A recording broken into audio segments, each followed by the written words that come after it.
Hey, welcome back to a special episode of Blursed Recipes. Now, the reason why this episode is so special is because it's actually also a submission as an entry to a kind of casual video competition for cooking videos put together by my university, where the university kind of gave us a bit of a constraint on something that we were to make, and then we submit a video of us making it and see what happens from there. So the constraint that we were given is that we're to make something that involves apples and also cheese. Now, as soon as I saw that, I was like, okay, well, I clearly have to do something. Now, what can I make with apples and cheese that may be a little bit off the beaten path? And I thought to myself, I don't want to make anything too cursed, just due to the challenge nature of this video. So I wanted to keep like a level of purity to it. And I thought, okay, well, when you think of cheese, you think of a lot of dishes that involve cheese, like pizza and pasta, which are like very Italian. When you think of apples, you definitely think of Italy. There's just so many apples in Italy, and it's like their main thing, and I don't know how you didn't know that. So I thought, okay, well, let's make like an Italian dish with apples and cheese. So today we're going to be making lasagna, but instead of noodles for the layers in the lasagna, it's going to be apple. It's going to be like a sweet and savory little thing. It's going to be magnificent, trust me, trust me. Alright, so I think that's enough of an introduction. Let's get right into the cooking. Quick note, for the purposes of the competition, I understand this video is supposed to be about 3 minutes long. I know that this video, just from doing this in the past, is not going to be 3 minutes. However, there's a little feature down on YouTube that lets you speed up the video. So if you want this video to be 3 minutes long, there's definitely a factor that you can speed this video up by, such that it'll be about 3 minutes. So, just heads up. So first order of business, we're going to shred some cheese with the power of video editing. 3, 2, 1. Oh. Wonderful. Don't you wish it was always that easy? Next, we're going to be making a sauce. We're going to be just using the standard pasta sauce as a base, and then we'll be adding some spices to it. Here are the 5 spices we'll be adding, in alphabetical order, of course, naturally.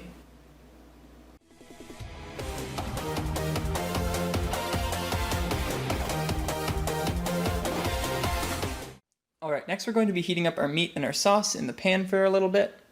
We're going to be using chicken for this lasagna, just on the account of me being vegetarian.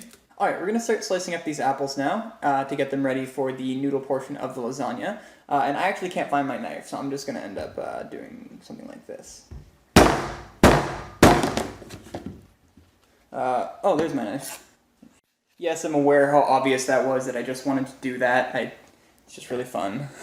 Sorry. Now let's get these apples sliced into just thin little bits. So the first thing we want to do, of course, is get rid of the core. That has no place in this episode of Blursed Recipes. Stay tuned.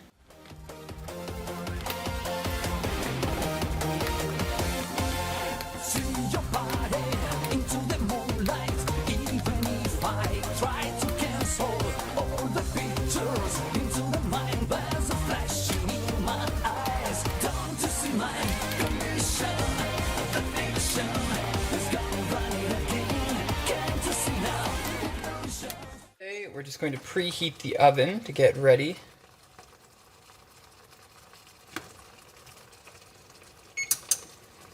Okay, we have all of our ingredients here ready to start mixing them into the lasagna. I've opted to not add garlic or onion or any other standard kind of lasagna flourishes to the meat sauce, just because I don't know how well it would clash with the apple. I'm going to keep things super basic, super bare bones, just the 3 ingredients of lasagna: meat sauce, cheese, and apples.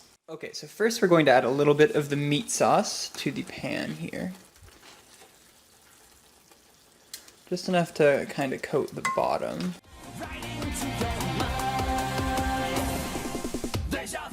Now we're going to add the noodle component, or apples, which is just going to form a thin layer over top of the meat, just like this. Awesome, and then we're going to add some cheese on top of that.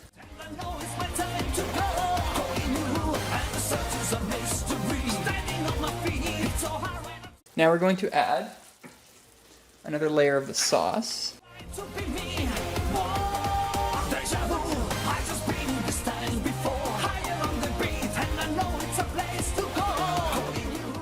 Now we're going to add another layer of the noodles / apples.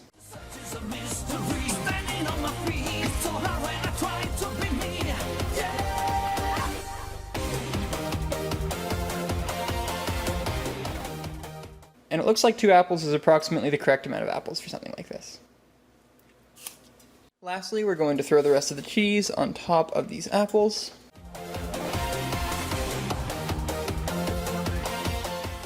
Finally, we'll garnish with a little bit extra basil, oregano, and rosemary here.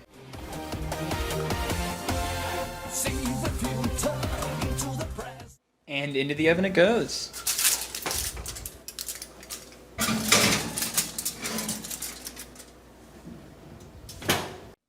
Alright, let's see how this bad boy turned out. And I do mean bad boy.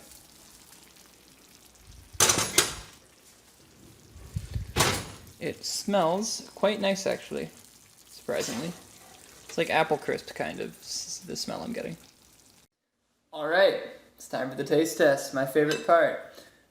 Here's our apple lasagna over here.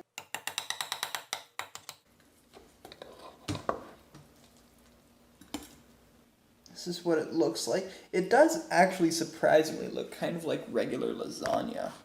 Okay, let's see how this tastes. It's cooled down a little bit.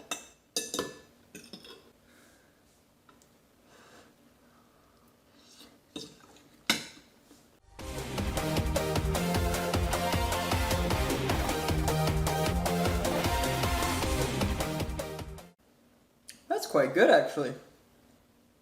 Wow. I mean, it just kind of tastes like regular lasagna, but there's a little bit of a sweetness to it. I don't taste much apple flavor per se, but yeah, no, it's very good actually. It adds a little bit of a crunch to lasagna. Lasagna classically often seems to be a very uniform dish, like it's just sort of mush, and that's good. That's sort of what it is supposed to be, I think, and it works well that way. But, you know, mixing it up a little bit with a nice crunch is actually quite good too. And the sweetness of it is great. Now, like I said, I don't really taste much apple, and that could be due to the fact that I just added a bunch of spice to it, of different varieties, all sorts of herbs and spices. Now let's think of where it lies on the Blursed meter. Now, for longtime viewers of the channel, you know that a 1 on the Blursed meter is, 1 is cursed. A 10 on the Blursed meter just sort of is as good as the thing that it's supposed to be replicating. So for example, if I gave this a 10 on the Blursed meter, I'd say this is as good as regular lasagna. So on the Blursed meter, I think I'll give this a 9.5. It's so close to being as good as regular lasagna. It's just, maybe it's just because I'm not used to it, but the sweet flavor, while nice, and the crunch while mixing things up, just doesn't really work as well as just the classic noodles in lasagna. That's probably why lasagna is made with noodles and not apples. However, it's certainly a very high score, and I'll absolutely be finishing this whole thing. And maybe I'll even make it again, I don't know. Like, this was very nice. That's all for today's episode of Blursed Recipes. Special thanks to WUSA for the inspiration for this, so to speak. They gave out this suggestion of make something with apples and cheese, and I thought, hey, let's roll with this. So thanks so much, WUSA. Anyway, that's enough of me talking. Tune in next time when we make Spicy Advil. Spicy Advil.